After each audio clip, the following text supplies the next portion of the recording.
السلام عليكم. كويس انا كده من امبارح عشان انا اللي محتاجك النهارده، عشان الموضوع بقى صعب جدا.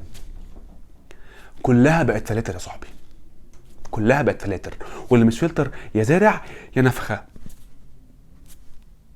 ويا ما ناس من بره دنيتها قد العالم لكن من جوه فاضيه. الصور كلها بقت فوتوشوب، الفيديوهات متفبركه، الاخبار بتتقال من وجهه نظر اللي بيقولها، وكيس الشيبس ابو 5 جنيه بقى مليان هوا. حاجه يعني كله رايح عم ضياء خالص. قولي معلش، ارجوك قولي معلش. اقول لك انا معلش معلش. لازم كل حاجه انا اعملها بنفسي. هتفرج، بس عارف امتى تفرج؟ هتفرج لما نتمسك بالباقي، بالحاجه اللي هتفضل مش باللي كده كده رايح. هتفرج لما نعرف ونتاكد ان اي حاجه بتتزين هي في الغالب وحشه، ووحشه جدا، بتعمل كده بس عشان تغريك. هتفرج لما تعمل ونعمل كلنا بأغلى نصيحة في الكون كله.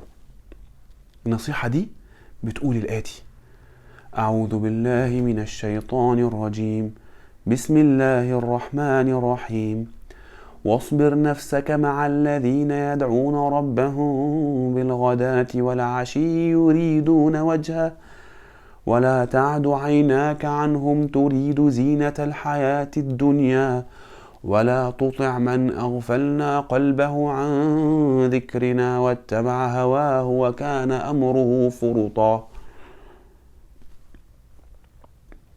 اقعد مع الناس اللي عايز تعرف ربنا، اصبر معاهم، اوعى عينيك تزوغ على الدنيا. اكتر حد في الدنيا لم دنيا خد مترين في متر، لو ما كانش اتقى ربنا في الدنيا اللي خدها. اوعى تسمع كلام اللي يقولك اصل بمزاجي، اصل هعبد ربنا بطريقتي. فيش، اعمل الصح. ساعتها بس الدنيا كلها هتصغر في عينيك.